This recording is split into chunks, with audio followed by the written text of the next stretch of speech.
Hello everyone, स्वागत है आप सभी लोगों का हमारे इस ऑनलाइन प्लेटफॉर्म के ऊपर। My name is Sohail Mansuri and I am your chemistry teacher. प्यारे बच्चों, आज के इस लेक्चर में हम लोग बात करने वाले हैं जैसे कि इलेक्ट्रॉन डिस्प्लेसमेंट रूल क्या होते हैं या बॉन्ड क्लीवेज की बात अपन लोग करने वाले हैं। तो सबसे पहले आप लोगों को मैं कुछ बातें बताने की कोशिश करता हूं। लास्ट वीडियो में दोस्तों हम लोगों ने क्या देखा था? लास्ट वीडियो में हम लोगों ने देखा था IUPAC नोमेनक्लेचर के बारे में कंप्लीटली हम लोगों ने कवर कर लिया था। मेरे बच्चों, आज के इस लेक्चर में हम लोग बात करेंगे रिएक्शन की मैकेनिज्म की बात करेंगे, अभिक्रिया क्रियाविधि की बात करेंगे बच्चों। तो आप लोग देखना, बड़ा शानदार टॉपिक आज का होने वाला है। सो वीडियो को देखने से पहले मैं चाहता हूं कि आप सब लोग इस वीडियो को शुरू करने से पहले, वीडियो को देखने से पहले अपने नोट्स अपने पास में रखिए, कॉपी वगैरह अपने पास में रखिए और अच्छे से आप लोग नोट्स बनाइए। आई होप आप लोगों को मेरी बात समझ में आ रही होगी। So without wasting any time let's get start. चलो अपन शुरुआत करते हैं बच्चों। और आज की जो हमारा टॉपिक है वो है अभिक्रिया की क्रियाविधि। सो आप सब लोग डाल दीजिए हेडिंग मेरे बच्चों, अभिक्रिया की क्रियाविधि। अभिक्रिया की क्रियाविधि, अभिक्रिया की क्रियाविधि, ये आज का अपना टॉपिक रहेगा दोस्तों। शानदार टॉपिक है, ट्रिकी बेस अपन इसको समझेंगे। अभिक्रिया की क्रियाविधि, अभिक्रिया की क्रियाविधि हम लोग बात करेंगे। अभिक्रिया की क्रियाविधि की हम लोग बात करने वाले हैं। सो प्लीज आप लोग ध्यान देना मेरे साथियों। अभिक्रिया की क्रियाविधि में अपन क्या कवर करेंगे, सबसे पहले वो मैं आपको बताने की कोशिश करता हूं। तो साथियों, जरा मुझे एक बात आप बता देना कि रिएक्शन क्या होती है। पहले हम लोग क्या बात करेंगे कि रिएक्शन क्या होती है, अभिक्रिया क्या होती है। तो आप लोग क्या जानते हो, एक अभिकारक होता है जो अभिकर्मक से क्रिया करता है और उत्पाद का निर्माण करता है। बेसिकली कार्बनिक अभिक्रियाओं के अंदर पुराने बंध टूटते हैं और नए बंधों का निर्माण होता है। तो अगर आप लोगों से कोई अभिक्रिया की क्रियाविधि पूछे तो आपको यह बताना है कि कार्बनिक अभिक्रियाओं के अंदर पुराने बंध टूटते हैं और नए बंधों का निर्माण होता है। जैसे कि मान के चलो मेरे प्यारे साथियों, मैं यहां पर एक लाइन लिख सकता हूं, जरा आप ध्यान देना बेटा जी। यहां पर मैं एक लाइन क्या लिख सकता हूं कि जिसे मैं बोल दूं कि रासायनिक अभिक्रिया में, रासायनिक अभिक्रिया में, जरा आप लोग ध्यान देना भाई साहब, रासायनिक अभिक्रिया में, रासायनिक अभिक्रिया में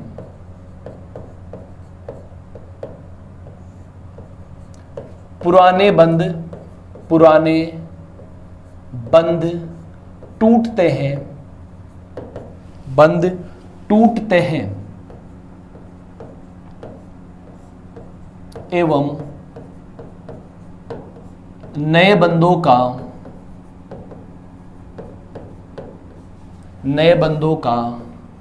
निर्माण होता है।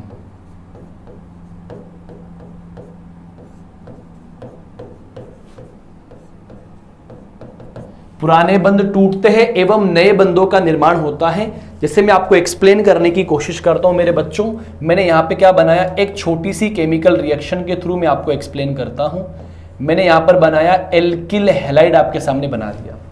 और अगर मैं इसकी रिएक्शन KOH के साथ में करवाता हूं, वो भी कौन सा, जलीय KOH, जलीय KOH। आप लोग मेरी बात समझने की कोशिश करना साथियों। यहां पर क्या होता है ना, इसको तो अपन बोलते बच्चों, इसको तो अपन क्या बोलेंगे, अभिकारक बोलेंगे दोस्तों। क्या बोलेंगे, अभिकारक। इसको अपन क्या बोलेंगे, अभिकर्मक। बच्चों क्या बोलेंगे, अभिकर्मक। तो वैसे अपन इसको बोलते सबस्ट्रेट। क्या बोलते बच्चों, सबस्ट्रेट बोलेंगे, सबस्ट्रेट बोलेंगे। और इसको अपन क्या बोलते हैं, रिएजेंट बोलते हैं। क्या बोलते हैं बच्चों, रिएजेंट बोलते हैं, अभिकर्मक बोलते हैं। और वैसे ही इनको अपन क्या बोला करते दोस्तों, अभिकारक बोला करते हैं। तो बच्चों, अभिकारक ने अभिकर्मक से क्रिया की और क्रिया करने के बाद क्या किया, ये पुराने बंध टूट गए दोस्तों और क्या हुआ, नए बंधों का निर्माण हुआ। और नए बंध का जब निर्माण हुआ तो बच्चों क्या बना, CH3CH2OH और बाहर क्या निकल गया, KX बाहर निकल गया। इसको आप एल्किल हैलाइड बोलते और इसको आप एल्कोहल बोलते। और आपने क्या बना दिया बच्चों, उत्पाद बना दिया। या आप लोगों ने क्या बना दिया, उत्पाद या फिर प्रोडक्ट आप लोगों ने बना दिया। सो पता क्या लगा, किसी रासायनिक अभिक्रिया के अंदर पुराने बंध टूटते आप लोग देख सकते हो और नए बंधों का निर्माण होता है। अब सवाल ये उठता है मेरे दोस्तों कि ऑर्गेनिक केमिस्ट्री की मैकेनिज्म को अपन किस तरीके से अपन समझा सकते हैं। तो मैं आपको कहना चाहता हूं कि अभिक्रिया की क्रियाविधि को समझने के लिए निम्न बातों का अपने को पता होना चाहिए। पहली बात जो होती है वो होता है इलेक्ट्रॉन का स्थानांतरण। पहली बात क्या होती है? इलेक्ट्रॉन का स्थानांतरण। दूसरी बात होती है अभिकर्मक की प्रकृति। तीसरी बात होती है अभिक्रिया का प्रकार, यस और नॉट। जिसे मैं आपको बता दूं कि रिएक्शन की मैकेनिज्म को समझने के लिए, अभिक्रिया की क्रियाविधि को समझने के लिए निम्न शर्तों का होना जरूरी है, या निम्न बातों पर ध्यान देना है। निम्न बातों पर ध्यान देना है। निम्न बातों पर आप लोगों को क्या करना है? ध्यान देना है। निम्न बातों पर ध्यान देना है। निम्न बातों पर ध्यान देना है। पहली बात मैं आप लोगों को बता दूं, पहली बात तो होती है मेरे दोस्तों, वो होती है अभिकर्मक की प्रकृति। क्या होती है बच्चों? अभिकर्मक की प्रकृति, कि आप लोगों ने जो अभिकर्मक लिया है वो कैसा लिया है, यस और नॉट। दूसरी बात होती है इलेक्ट्रॉन का स्थानांतरण। क्या होता है बच्चों? इलेक्ट्रॉन का स्थानांतरण, या इलेक्ट्रॉन स्थानांतरण कैसे होता है।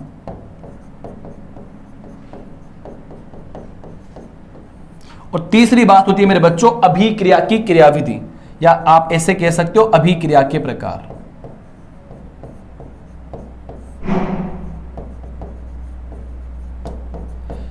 किसी रासायनिक अभिक्रिया को समझने के लिए आप लोगों को इन तीन बातों का पता होना चाहिए। पहला इलेक्ट्रॉन स्थानांतरण, दूसरा अभिकर्मक की प्रकृति, तीसरा अभिक्रिया के प्रकार। दोस्तों ये अभिक्रिया के प्रकार आप लोग जानते हैं मेरे बच्चों कि अभिक्रिया बेसिकली चार प्रकार की होती है। योगात्मक अभिक्रिया, विलोपन अभिक्रिया, प्रतिस्थापन अभिक्रिया और पुनर्विन्यास अभिक्रिया, यस और नॉट। और अभिकर्मक की मैं आप लोगों से बात करूं तो अभिकर्मक सामान्यतया दो प्रकार के होते हैं, इलेक्ट्रॉन स्नेही अभिकर्मक, नाभिक स्नेही अभिकर्मक, और एक हम पढ़ते दोस्तों उदासीन अभिकर्मक, यस और नॉट। जरा मैं आपको कहना चाहता हूं दोस्तों, मैं अगर आप लोगों को बता दूं अभिक्रिया कितने प्रकार की होती है बच्चों? चार प्रकार की होती है। पहला कौन सी होती है बच्चों? योगात्मक अभिक्रिया, दूसरी विलोपन अभिक्रिया, तीसरी प्रतिस्थापन अभिक्रिया, चौथी पुनर्विन्यास अभिक्रिया। और अगर मैं अभिकर्मक की प्रकृति की बात करूं तो सामान्यतया तीन प्रकार के अभिकर्मक होते हैं, इलेक्ट्रॉन स्नेही अभिकर्मक, नाभिक स्नेही अभिकर्मक और उदासीन अभिकर्मक। और इलेक्ट्रॉन स्थानांतरण की अगर अपन लोग बात करते हैं तो इलेक्ट्रॉन के स्थानांतरण के अंदर अपन लोग डिस्कस करते हैं बेटा जी, प्रेरणिक प्रभाव पढ़ेंगे, इलेक्ट्रोमेरिक प्रभाव पढ़ेंगे, अति संयुग्मन पढ़ेंगे और अनुनाद पढ़ेंगे बच्चों। तो आप लोग सबसे पहले डाल दीजिए इलेक्ट्रॉन स्थानांतरण। बड़ा जबरदस्त टॉपिक होने वाला है, इसको अपन समझने की पूरी कोशिश करेंगे बच्चों। यहां से मेरा काम चालू होता है, ट्रिकी बेस आपको मैं एक्सप्लेन करूंगा दोस्तों। इलेक्ट्रॉन स्थानांतरण, इलेक्ट्रॉन स्थानांतरण,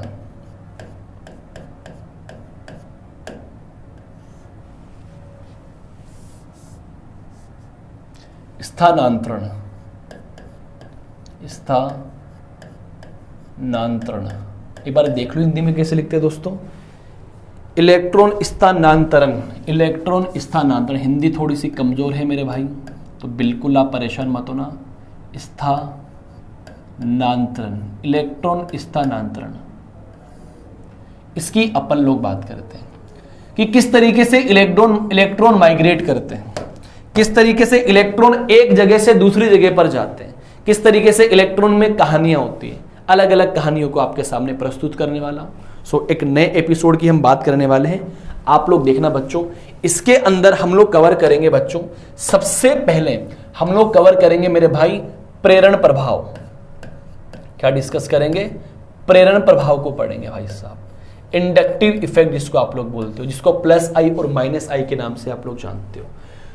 दूसरा हम डिस्कस करेंगे बच्चों यहां पर मीजोमेरिक प्रभाव। क्या डिस्कस करेंगे? मीजोमेरिक प्रभाव।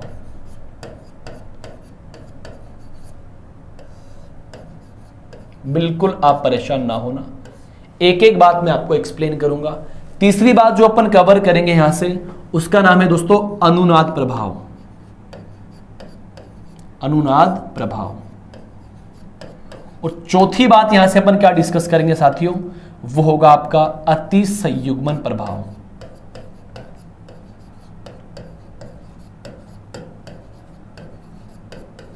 ये लो, ये तीन बातें आप लोगों को पढ़ना है। और इसको मीजोमेरिक प्रभाव को बेसिकली इलेक्ट्रोमेरिक प्रभाव के नाम से भी हम लोग जानते हैं।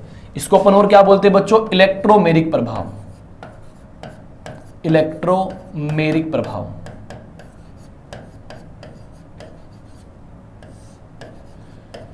तो भाई साहब इलेक्ट्रॉन स्थानांतरण जो होता है, इलेक्ट्रॉन का जो एक जगह से दूसरी जगह पर जाना होता है, इन 4 तरीकों से हो जाएगा। पहला तरीका क्या होगा, इंडक्टिव इफेक्ट या प्रेरण प्रभाव। दूसरा होगा मीजोमेरिक प्रभाव या इसको अपन क्या बोलेंगे, इलेक्ट्रोमेरिक प्रभाव। तीसरे अपन बात करें तो इसको अपन क्या बोलेंगे, अनुनाद प्रभाव। चौथी अगर अपन लोग बात करें तो क्या बोलेंगे, अतिसंयुग्मन प्रभाव। तो इन चारों को अपने को कवर करना है, जिसमें से पहला जो मेरा टॉपिक है उसको क्या बोलेंगे अपन, इंडक्टिव इफेक्ट। बच्चों इंग्लिश में क्या बोलते हैं इसको, इंडक्टिव इफेक्ट इसको अपन कहेंगे। अब वैसे आप इसको बोलते हो प्लस आई और माइनस आई प्रभाव। क्या बोलते हैं बच्चों, प्लस आई और माइनस आई प्रभाव। इसको कंप्लीटली अपन बाइंड अप करेंगे आज के इस सेशन के अंदर। और मैं आपको बताना चाहता हूं बच्चों, यहां से क्वेश्चंस बनने की पॉसिबिलिटी हो जाती है। जेट एग्जाम यहां से क्वेश्चन पूछ लेता है बच्चों, और यहां से क्वेश्चन बनने की संभावना कम होती है। यहां से भी सवाल बन सकता है और यहां से भी सवाल 1-2 बार बना हुआ है, लेकिन जो हमारा इंडक्टिव इफेक्ट है वो मोस्ट इंपॉर्टेंट है बच्चों।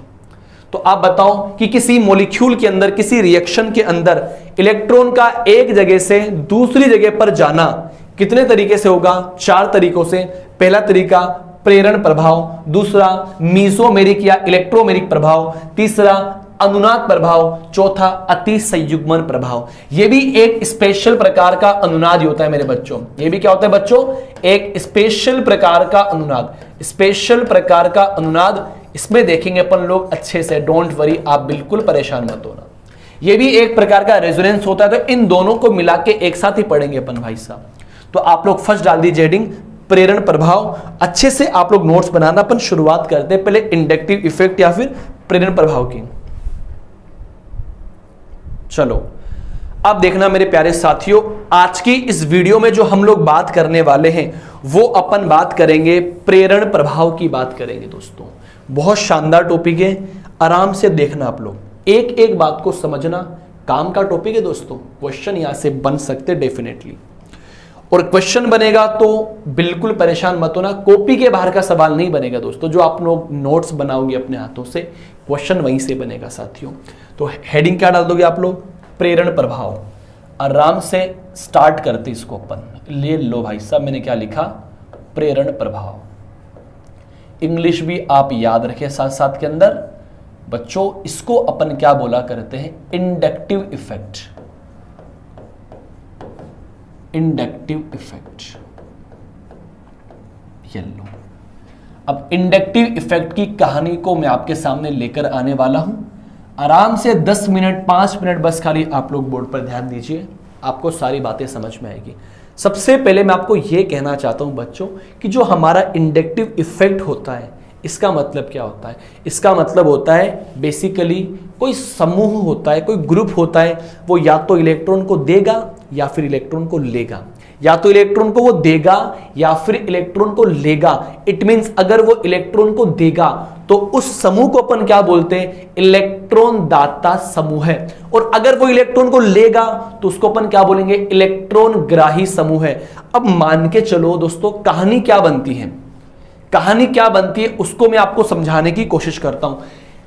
प्रेरण प्रभाव का मतलब क्या होता है, बेसिकली ये सिग्मा बंध के द्वारा ऑपरेट होता है। पहला पॉइंट तो क्या होता है यहां से कि ये सिग्मा बंध के द्वारा ऑपरेट होता है। पहला पॉइंट क्या होता है, सिग्मा बंध के द्वारा ऑपरेट होता है। सिग्मा बंध द्वारा ऑपरेट होता है या संचालित होता है। समझाएंगे कैसे, इसका मतलब क्या है। पहली बात तो ये, डोंट वरी, बिल्कुल आप परेशान मत हो कि सिग्मा बंध द्वारा कैसे संचालित होगा, इसको भी मैं आपको एक्सप्लेन करूंगा। सो बिल्कुल आप परेशान मत होना बच्चों। सेकंड पॉइंट की अगर मैं बात करूं, इंडक्टिव इफेक्ट के प्रभाव से आंशिक आवेश उत्पन्न हो जाते हैं। आंशिक आवेश उत्पन्न हो जाते हैं, धनावेश और ऋणावेश उत्पन्न हो जाते हैं। बहुत बढ़िया, समझे कि नहीं समझे। तीसरे पॉइंट की अगर मैं बात करूं, 3 कार्बन के बाद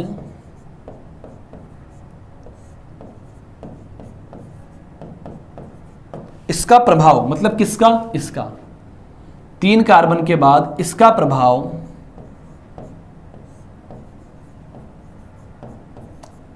नगण्य हो जाता है, नगण्य हो जाता है। आखिरी पॉइंट, हाइड्रोजन का प्रभाव शून्य होता है। यह सवाल पूछ सकता है एग्जाम में, हाइड्रोजन का प्रभाव शून्य होता है। ओके माय डियर, ठीक है, एक बारी आप लोग इसको बनाओ, क्या इसकी कहानी है वो मैं आपको समझने की कोशिश करता हूं। सही है। अब देखो इसका मतलब क्या होता है, इसका मतलब होता है किसी सहसंयोजक, देखना एक बारी आप, किसी सहसंयोजक बंध के इलेक्ट्रॉनों को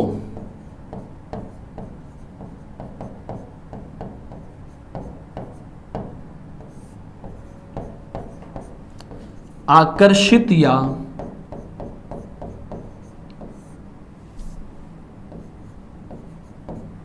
प्रतिकर्षित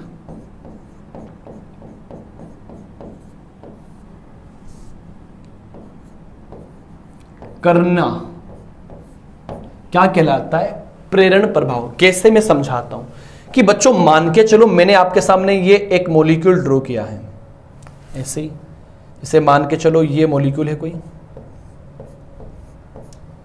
और यहां पे मैंने क्या लगा दिया, एक यहां पे लगा दिया मैंने ग्रुप, क्या लगा दिया बच्चों, ग्रुप लगा दिया।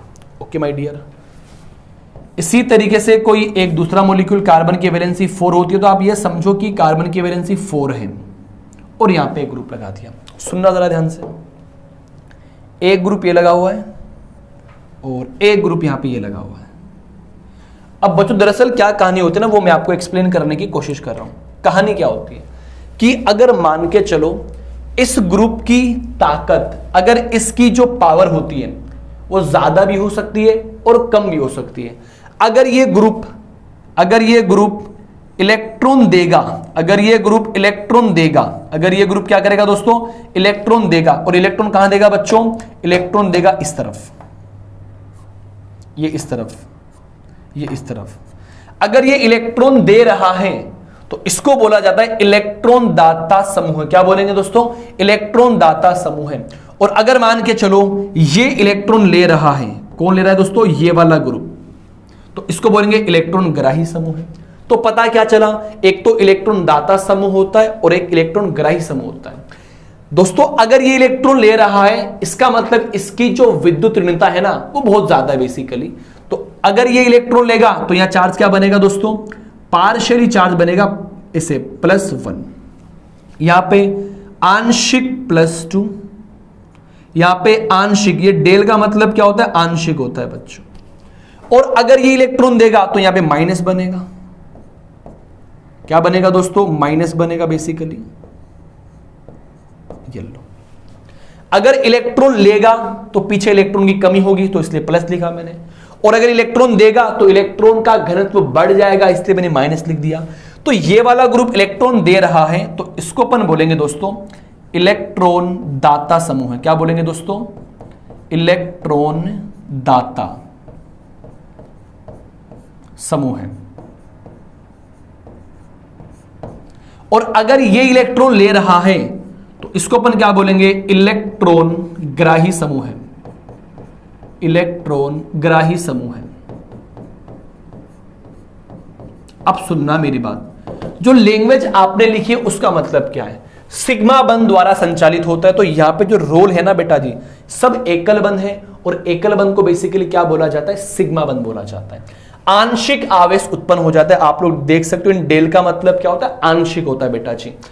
3 कार्बन के बाद इसका प्रभाव नगण्य हो जाता है। हाइड्रोजन का इंडक्टिव इफेक्ट क्या होता है दोस्तों, शून्य होता है। हाइड्रोजन का इंडक्टिव इफेक्ट क्या होता है बच्चों, शून्य होता है। और इसका मतलब क्या होता है, किसी सहसंयोजक बंध के इलेक्ट्रॉन को अपनी ओर आकर्षित करने की क्षमता या अपने से दूर भेजने की क्षमता जिस ग्रुप के द्वारा दर्शाई जाती है उसको सम्मिलित रूप से क्या कहा जाता है, उस ग्रुप का इंडक्टिव इफेक्ट कहा जाता है। अब मेरे भाई इस आधार पर इंडक्टिव इफेक्ट को दो भागों के अंदर बांटा गया है, एक तो इलेक्ट्रॉन देने वाले समूह के आधार पर और इलेक्ट्रॉन लेने वाले समूह के आधार पर। यस और नोट, क्या आप लोगों को मेरी बात समझ में आई कि नहीं समझ में आई? तो अब मैं आपको एक बात और एक्सप्लेन करने की कोशिश करता हूं, एक बार फिर से देखना। इस आधार पर ये दो प्रकार के होते हैं, एक तो होता है प्लस आई, और प्लस आई का मतलब होता है इलेक्ट्रॉन दाता। एक होता है बच्चों माइनस आई, और माइनस आई का मतलब होता है इलेक्ट्रॉन ग्राही। आप सब लोग जानते होंगे मेरे दोस्तों, प्लस आई का मतलब क्या होता है दोस्तों, इलेक्ट्रॉन दाता, इलेक्ट्रॉन डोनर ग्रुप। माइनस आई का मतलब होता है इलेक्ट्रॉन ग्राही ग्रुप, इलेक्ट्रॉन ग्राही मतलब एक्सेप्टिंग। थोड़ी बहुत इंग्लिश चलने दो यार, कहां दिक्कत आ रही है? यस और नोट। तो अब ये प्लस आई क्या होता है और माइनस आई क्या होता है, इसको अपन समझेंगे। फिर जेड एग्जाम के कुछ क्वेश्चंस का पिटारा आपके सामने में खोलने वाला हूं। अब फटाफट आप लोग एक बार इसका स्क्रीनशॉट ले लीजिए। फिर अपन लोग बात करेंगे कि सर ये जो प्लस आई होता है एंड जो ये माइनस आई होता है, ये किस तरीके से अपन लोग बताते हैं, क्या इनकी कहानी होती है दोस्तों, करेक्ट। अब जरा ध्यान देना, तो मुझे बताओ, सबसे पहले मैं बात करने वाला हूं बच्चों प्लस आई प्रभाव की। सबसे पहले बात करने वाला हूं प्लस आई प्रभाव के बारे में। धनात्मक प्रेरण प्रभाव।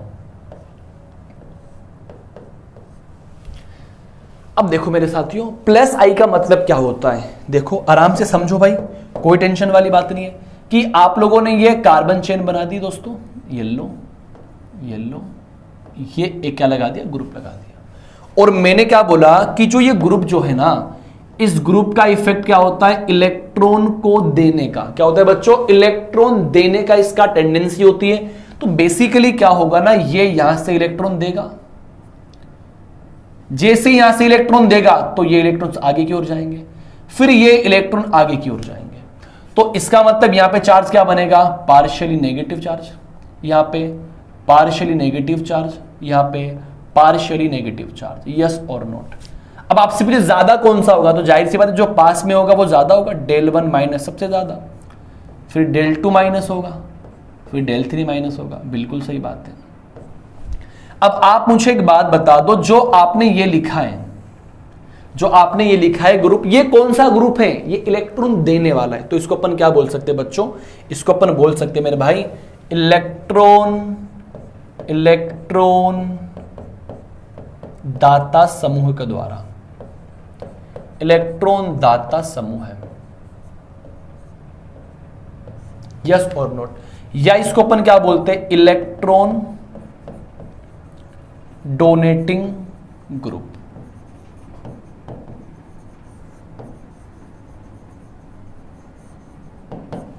या इसको आप लोग और क्या कह सकते हो, इलेक्ट्रॉन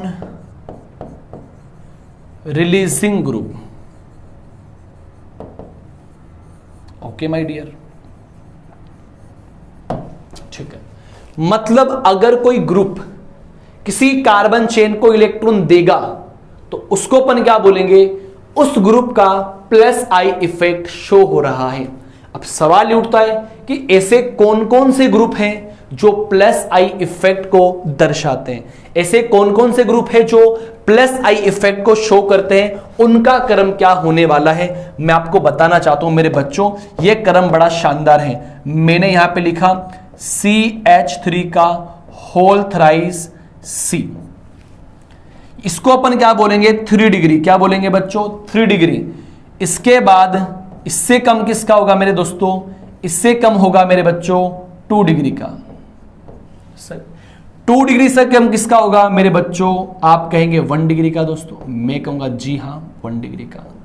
और इससे कम किसका होगा, सुपर 1 डिग्री आप लोग कह सकते हो। यस और नोट। 3 डिग्री, 2 डिग्री और 1 डिग्री, और ये क्या होने वाला है, सुपर 1 डिग्री। क्या बोल देंगे इसको, सुपर 1 डिग्री। लेकिन सवाल ये उठता है कि सर क्या इनसे ज्यादा किसी का नहीं होता? इनसे ज्यादा किसी का नहीं होता। मैं आपको बताना चाहता हूं, इनसे आगे आता है दोस्तों CH2 माइनस। क्या आएगा दोस्तों? CH2 माइनस का इफेक्ट और ज्यादा होता है। उसके आगे आता है बच्चों NH माइनस। कौन आएगा दोस्तों? NH माइनस आएगा मेरे बच्चों। उसके आगे कौन आएगा मेरे साथियों? वो आएगा COO माइनस। क्या आएगा बच्चों? COO minus. फिर कौन आएगा मेरे बच्चों? O minus. दोस्तों कौन आएगा? O minus. एक बारी आप लोग इसका स्क्रीनशॉट ले लीजिए, जल्दी से आप लोग इसका स्क्रीनशॉट ले लीजिए। सॉरी एक गलती कर दी, यहां पर ये दोनों आगे पीछे होते हैं ना, ये लो। बाकी इतना याद कर देना आप लोग भाई साहब। इधर तो कौन आएगा दोस्तों? ये O माइनस। फिर कौन आएगा? COO minus. ये ग्रुप का ऑर्डर जो है आपको याद रखना है बच्चों, ये लो। इसके आगे NH माइनस होता है, उसके आगे दोस्तों क्या होगा आप लोगों का? CH2 minus. अब देखो मेरे बच्चों, यहां से हमारे क्वेश्चंस बनते हैं। अब क्वेश्चंस क्या बनेंगे मैं आपको समझाता हूं। तो ये आपने क्या बनाया दोस्तों? ये आपने बनाया है +i का क्रम। क्या बनाया दोस्तों? +i का क्रम। सबसे ज्यादा +i किसका होगा? O माइनस का। फिर COO माइनस का, COO माइनस के बाद 3 डिग्री का, फिर 2 डिग्री, फिर 1 डिग्री, फिर सुपर 1 डिग्री। यस और नोट। अब इसके बाद जो कहानी होती है वो -i की होती है। अगर मैं -i की बात करूं तो मेरे बच्चों जरा आप लोग ध्यान देना दोस्तों, अगर मैं बात करूं -i प्रभाव की तो आप लोग मुझे बताना साथियों, ये मेरा -i प्रभाव है। एक बार देख लो बस खाली, फिर क्वेश्चंस अपन करेंगे ना तो उसका एप्लीकेशन देखेंगे।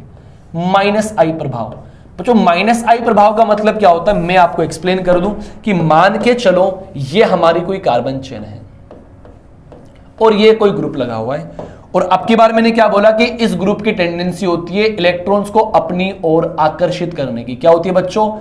इलेक्ट्रॉन को अपनी ओर आकर्षित करने की। जैसे ही इलेक्ट्रॉन को आकर्षित करेगा तो यहां पे बनेगा del1+, यहां पे क्या बनेगा? del2+, यहां पे क्या बनेगा? del3+। यस और नोट। अब मुझे एक बात बताओ, तो ये इलेक्ट्रॉन को आकर्षित कर रहा है तो इसको अपन क्या बोलेंगे बच्चों? इलेक्ट्रॉन आकर्षी समूह है। क्या बोलेंगे दोस्तों? इलेक्ट्रॉन आकर्षी समूह है।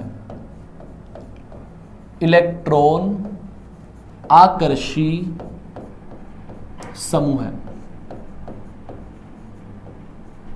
या फिर आप क्या कहते हो इसको बेटा? Electron withdrawing group. क्या कहेंगे इसको? इलेक्ट्रॉन विड्रॉइंग ग्रुप इसको कहेंगे। उसको पावर सेव कर दो। क्या कर दिए? चालू है ना? चलो, इलेक्ट्रॉन विड्रॉइंग ग्रुप। क्या बोलेंगे बच्चों? Electron withdrawing group. अब सवाल ये उठता है बच्चों, आप लोगों ने +i का इफेक्ट देखा, +i का आपने ऑर्डर देखा, इसी तरीके से बच्चों मैं आप लोगों को -i का क्रम बताता हूं। और दोस्तों जो -i वाला क्रम है ना, यहां से क्वेश्चंस बनेगा, इसलिए तो -i वाला इंपॉर्टेंट होता है, इसलिए तो यहां से क्वेश्चंस बनते हैं। जिनको -i का क्रम याद है, मान के चलो एक क्वेश्चंस वो डेफिनेटली कर लेगा। तो अब देखते हैं अपन -i का वाला क्रम क्या होता है। तो याद रखना मेरे दोस्तों, -i की मैं आपको एक ट्रिक समझा रहा हूं, जरा उस पर आप गौर फरमाने। तो आप लोग लिख देना भाई साहब, कोई दिक्कत वाली बात नहीं है। -i की मैं आपको एक ट्रिक लिखवा रहा हूं दोस्तों। -i का जो क्रम होगा ना दोस्तों, मैं बोल रहा हूं वैसे वैसे बोलना मेरे साथ। ना फरहान, क्या बोलोगे मेरे साथ साथ? ना फरहान, ना फरहान, ना फरहान, ना ऋतिक शाहरुख, ना फरहान, ना ऋतिक शाहरुख,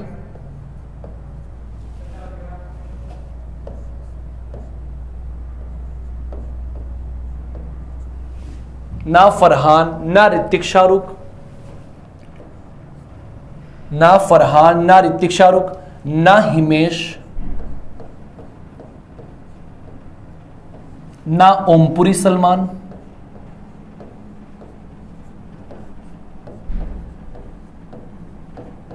इसके आगे कंटिन्यू करना आप लोग। साइना अली की कार में फादर कलेक्टर बेटा इंस्पेक्टर, बड़ा सारा है दोस्तों, फादर कलेक्टर बेटा इंस्पेक्टर, नहीं रहने दो, और एल्कोहल की मम्मी एल्काइन नहीं है,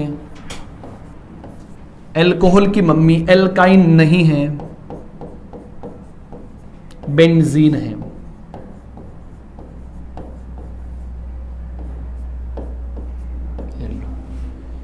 ट्रिक क्या है? ना फरहान, ना ऋतिक शाहरुख, ना हिमेश, ना ओमपुरी सलमान, साइना अली की कार में फादर कलेक्टर बेटा इंस्पेक्टर और एल्कोहल की मम्मी एल्काइन नहीं है, बेंजीन है। तो इसकी ट्रिक आपको याद होगी ना, तो आप लोग सारे सवाल कर लोगे। मैं लिखता हूं, मैंने क्या लिखा? ना फरहान,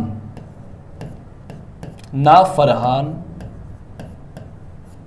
लिख लो ट्रिक साथ साथ में, ना ऋतिक शाहरुख, ना फरहान, ना ऋतिक शाहरुख, ना हिमेश, ना ओमपुरी सलमान, ना ओमपुरी सलमान।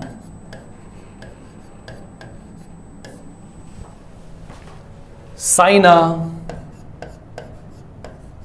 अली मतलब एल्डिहाइड, अली मतलब एल्डिहाइड, साइना अली की कार में फादर कलेक्टर बेटा इंस्पेक्टर और एल्कोहल की मम्मी, लिखो ट्रिक साथ साथ में, एल्कोहल की मम्मी एल्काइन नहीं है। तो कौन है? एल्काइन नहीं है, बेंजीन है। ये ट्रिक आपको अच्छे क्वेश्चन देगी। ना फरहान, ना ऋतिक शाहरुख, ना हिमेश, ना ओमपुरी सलमान, साइना अली की कार में फादर कलेक्टर बेटा इंस्पेक्टर और एल्कोहल की मम्मी एल्काइन नहीं है, बेंजीन है। क्वेश्चन बनेगा, बनेगा, डेफिनेटली क्वेश्चन बनेगा भाई। ये ट्रिक जिसको याद है मान के चलो, एक क्वेश्चन तो वो इजीली कर लेगा भाई साहब, एक क्वेश्चन तो वो इजीली कर लेगा मेरे भाई। फिर से देखना, ना फरहान, ना ऋतिक शाहरुख, ना हिमेश, ना ओमपुरी सलमान, साइना अली की कार में फादर कलेक्टर बेटा इंस्पेक्टर और एल्कोहल की मम्मी एल्काइन नहीं है, बेंजीन है, बेंजीन है, बेंजीन है। हाइड्रोजन सबसे पीछे, इसीलिए तो बोला करते हैं इसका शून्य प्रभाव होता है। क्या होता है बच्चों? शून्य प्रभाव। ना तो दे सकता है और ना ही ले सकता है। क्या नहीं देगा? इलेक्ट्रॉन नहीं देगा। क्या नहीं लेगा? इलेक्ट्रॉन नहीं लेगा। ये ट्रिक आप लोग जल्दी से बना लीजिए। फिर इस पर क्या सवाल बनते हैं उनकी मैं आप लोगों से बात करने वाला हूं।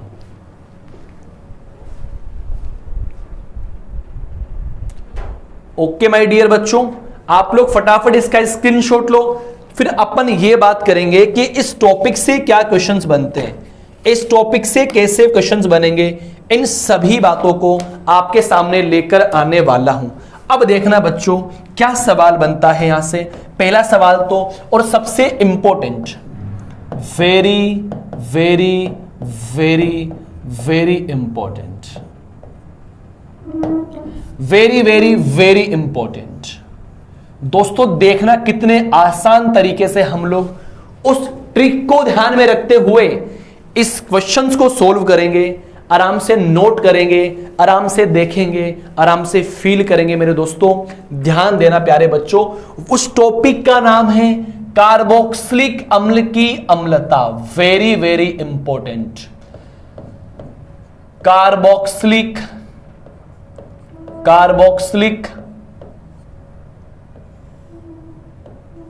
अम्ल की अम्लता।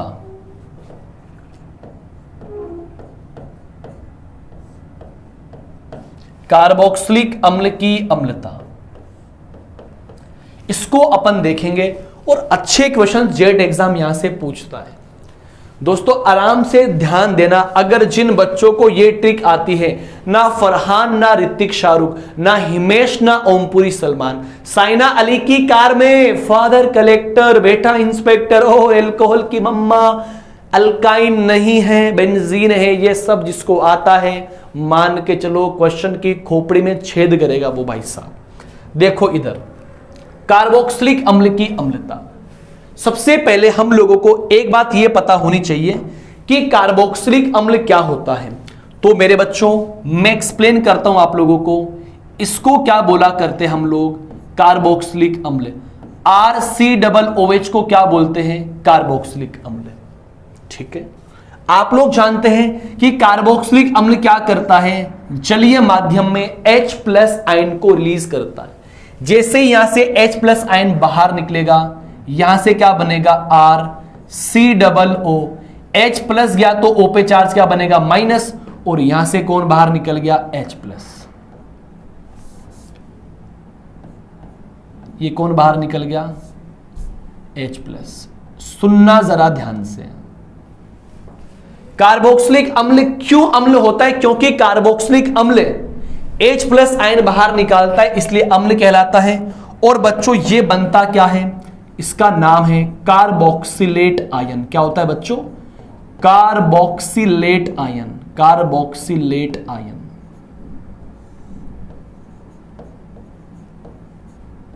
येलो। अब ये कार्बोक्सिलेट आयन रेजोनेंस के द्वारा स्थायी होता है। अब सर ये रेजोनेंस क्या होता है, रेजोनेंस का मतलब होता है इलेक्ट्रॉन का पूरे मॉलिक्यूल पर घूम जाना बेसिकली। तो यहां से क्या होगा ना, ये माइनस चार्ज जो आपको दिख रहा है, ये इलेक्ट्रॉन यहां जाएंगे, डबल बॉन्ड बनेगा, ये इलेक्ट्रॉन यहां जाएंगे, क्या चार्ज बनेगा दोस्तों, माइनस चार्ज ऊपर वाले ऑक्सीजन पर आ जाएगा। क्या बनेगा RCO- डबल बॉन्ड ऑक्सीजन। अब इससे पुनः आप लोग ये बना सकते हो, कैसे बनाएंगे, अगर ये इलेक्ट्रॉन फिर से इधर आ जाए, ये इलेक्ट्रॉन फिर से यहां पर चला जाए, तो आप लोग मुझे बताना इलेक्ट्रॉन क्या फिर से आ जाएंगे क्या बच्चों। इसको बोला जाता है रेजोनेंस, इसको बोला जाता है अनुनाद। इसको अपन क्या बोलेंगे बच्चों, अनुनाद बोलेंगे। तो कार्बोक्सिलेट आयन क्या होता है, अनुनाद के द्वारा स्थायी हो जाता है। अब जाहिर सी बात है कि सारे कार्बोक्सिलिक अम्ल अम्ल होंगे, लेकिन सवाल ये उठता है कि अम्ल भी दो प्रकार के होते हैं, एक तो प्रबल अम्ल होता है और एक दुर्बल अम्ल होता है बच्चों। जरा आप मुझे बताना, मैं आपको बोलूं कि देखना प्यारे बच्चों, नोट करके मैं आपको एक बात लिखवा दूं, नोट करके एक सेकंड रुकना।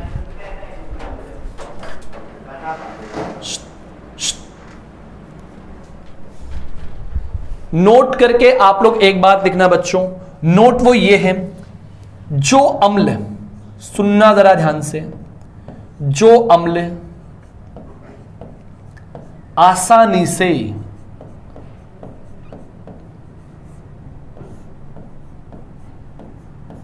H+ आयन देता हूं,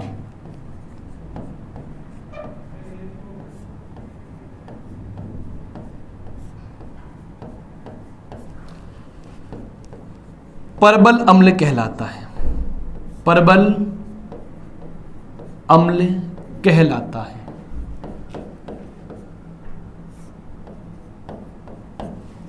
कि जो अम्ल आसानी से H+ देगा प्रबल अम्ल कहलाएगा।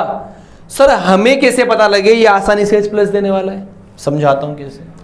तो यहां पर एक बात आपको और नोट ये करनी है कि जो कार्बोक्सिलिक अम्ल की जो अम्लीयता होती है, कार्बोक्सिलिक अम्ल की जो अम्लीयता होती है बच्चों, ये होती है -I प्रभाव के समानुपाती और +I प्रभाव के व्युत्क्रमानुपाती। -I के समानुपाती +I के व्युत्क्रमानुपाती ये होती है बच्चों। ये लो भाई साहब, ये बात आपको याद करनी है। इट मीन्स जितना ज्यादा -I होगा अम्लीयता उतनी ज्यादा होगी। समानुपाती का मतलब ये होता है, व्युत्क्रमानुपाती का मतलब क्या होता है कि +I होगा तो अम्लीयता का मान क्या हो जाएगा, कम हो जाएगा। यही सबसे इंपॉर्टेंट, यही सबसे अहम, सबसे जरूरी ध्यान में रखना है, ध्यान रखना है दोस्तों। देखना, जैसे कि मान के चलो कुछ एग्जाम्पल के थ्रू मैं आपको एक्सप्लेन करता हूं। मेरे प्यारे साथियों, अगर मैं आपको एग्जाम्पल नंबर 1 पर गौर फरमाने के लिए बोलूं, और एग्जाम्पल नंबर 1 क्या है दोस्तों, ये है मेरा फॉर्मिक अम्ल। क्या है दोस्तों, ऐसे बना दूं इसको मैं, ये लो, इसको बोलते हैं फॉर्मिक अम्ल। और एक है मेरा दोस्तों एसिटिक अम्ल। क्या है बच्चों, एसिटिक अम्ल। ये लो, इसका तो नाम क्या है, इसका तो नाम फॉर्मिक अम्ल है। ये लो,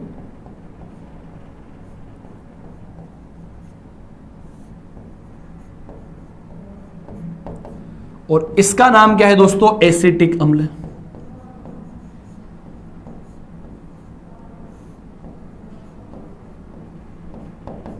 अब सवाल ये उठता है कि दोनों अम्ल हैं, लेकिन आसानी से H+ कौन देगा, वो परबल अम्ल होगा। आप लोग जानते हैं बच्चों कि जो ये CH3 होता है, CH3 का +I प्रभाव होता है। इट मींस कि जो +I वाला होगा वो तो अम्लीयता को कम करेगा। इट मींस ये क्या करेगा, इलेक्ट्रॉन्स को यहां दान करेगा। जैसे इलेक्ट्रॉन को दान करेगा यहां पर इलेक्ट्रॉन घनत्व बढ़ेगा, और जैसे इलेक्ट्रॉन घनत्व यहां पर बढ़ेगा तो ये हाइड्रोजन आसानी से बाहर नहीं निकल सकता बच्चों। लेकिन यहां पर हाइड्रोजन का कुछ प्रभाव होता ही नहीं है, सो ये हाइड्रोजन आसानी से बाहर निकल जाएगा। इसलिए फॉर्मिक अम्ल की अम्लता एसिटिक अम्ल से बच्चों क्या हो जाएगी, ज्यादा हो जाएगी। पहला एग्जांपल, फॉर्मिक अम्ल की अम्लता एसिटिक अम्ल से ज्यादा इसलिए है क्योंकि एसिटिक अम्ल के अंदर CH3 है जिसका +I प्रभाव होता है, और +I प्रभाव वाला अम्लीयता को कम करता है। Very good. सेकंड एग्जांपल, ये सेकंड एग्जांपल जेड एग्जाम ने हूबहू पूछ रखा है। देखो बच्चों, अब की बार मैंने क्या बनाया, ध्यान देखना सब लोग। ये मैंने बनाया एसिटिक अम्ल, और बच्चों ये मैंने क्या बनाया, क्लोरो एसिटिक अम्ल। क्या बनाया, क्लोरो एसिटिक अम्ल। देखना, इसको तो क्या बोलेंगे, एसिटिक अम्ल। अब जल्दी से इसका आंसर कमेंट करो, एसिटिक अम्ल ज्यादा अम्लीय कि क्लोरो एसिटिक अम्ल ज्यादा अम्लीय। बताना मेरे बच्चों कौन सा होगा, जल्दी से बता दो ना मेरे बच्चों कौन सा होगा, क्लोरो एसिटिक अम्ल। बच्चों बता दो ना, ज्यादा अम्लीय कौन सा होगा।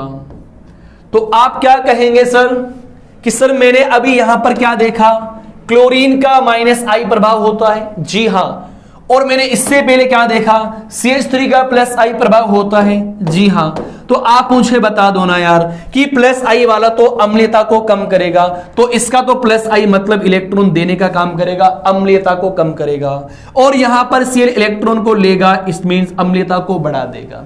तो -I क्लोरीन का होता है, इसलिए अम्लता क्या हो जाएगी, ज्यादा। अब की बार क्लोरो एसिटिक अम्ल एसिटिक अम्ल की तुलना में परबल अम्ल हो जाता है। यह वाला सवाल जेट एग्जाम ने पूछ रखा है कि क्लोरो एसिटिक अम्ल की अम्लीयता एसिटिक अम्ल से ज्यादा होती है, क्यों, ड्यू टू क्लोरीन का -I प्रभाव, ड्यू टू क्लोरीन का -I प्रभाव। यस और नोट बच्चों, यही सवाल बोर्ड एग्जाम 2022 के अंदर पूछा है कि क्लोरीन जो है, क्लोरो एसिटिक अम्ल जो है एसिटिक अम्ल से ज्यादा होता है, क्यों, कारण सहित समझाइए, ड्यू टू क्लोरीन का -I प्रभाव। यस और नोट बच्चों। एक और एक क्वेश्चन की मैं बात करता हूं आपके सामने, अच्छे एग्जांपल है, जबरदस्त क्वेश्चन है बच्चों।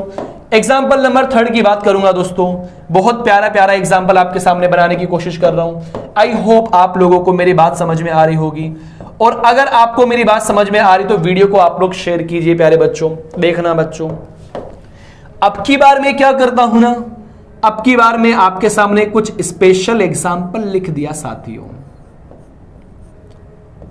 दिस वन इज फ्लोरोएसिटिक अम्ल, दिस वन इज फ्लोरोएसिटिक अम्ल।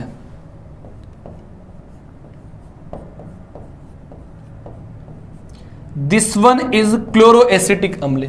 सुनना बच्चों ध्यान से, 4 एग्जाम्पल आपके सामने ड्रॉ कर रहा हूं। दिस वन इज ब्रोमोएसिटिक अम्ल and this one is iodo acetic अम्ल। मेरे बच्चों यहां पे इसको अगर मैं ए बोल दूं, इसको बी कह दूं, इसको सी कह दूं और इसको मैं डी कह दूं, मुझे बताना मेरे बच्चों ये 4 प्रकार के अम्ल आपके सामने हैं और मैं ऐसे बोलूं कि इनको अम्लीयता के घटते हुए क्रम में अरेंज करो। बच्चों फ्लोरीन का -I प्रभाव परबल अम्लीय, क्लोरीन का बिल्कुल परबल अम्लीय, परबल अम्लीय, परबल अम्लीय। लेकिन इन चारों के अंदर से फ्लोरीन का -I ज्यादा होता है, फिर क्लोरीन का, फिर ब्रोमीन का, फिर आयोडीन का। बच्चों तो जिसका -I ज्यादा होगा वो अम्ल भी उतना ज्यादा अम्लीय होगा। तो मुझे बताओ फ्लोरीन की अम्लीयता सबसे ज्यादा होने वाली है फ्लोरो एसिटिक अम्ल, क्लोरो एसिटिक अम्ल, ब्रोमो एसिटिक अम्ल, आयोडो एसिटिक अम्ल। फ्लोरीन का -I सबसे ज्यादा तो अम्लीयता भी सबसे ज्यादा होगी। तो ए सबसे ज्यादा अम्लीय, फिर बी होगा, फिर सी होगा, फिर डी होगा। यस और नोट। तो ये वाला क्रम भी बच्चों आपको याद होना चाहिए। बोलो आपको मेरी बात समझ में आई कि नहीं समझ में? अच्छा क्वेश्चन है भाई साहब, बन सकता है क्वेश्चन। एक और एक एग्जांपल की अगर मैं आप लोगों से बात करूं, एग्जांपल नंबर 4 जबरदस्त एग्जांपल है मेरे भाई। लाइक शेयर जरूर करें आप लोग, लाइक शेयर ठोको दबा के भाई साहब, दबा के ठोको मेरे भाई साहब, है ना। एग्जाम्पल नंबर 4 की अगर मैं आपसे बात करूं मेरे दोस्तों, और इस एग्जाम्पल 4 में क्या आपको नजर आता है जरा देखना यार, दिल लेके जाता है बेटा जी। ये एग्जाम्पल तो जान ही लेके जाता है।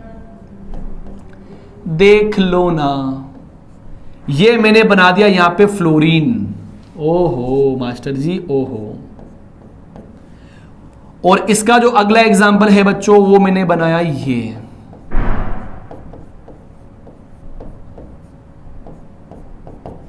और ये सवाल मेरा आप लोगों से ही है, इसको अगर मैं ए नाम बोल दूं, इसको मैं क्या नाम बोल दूं, बी नाम बोल दूं।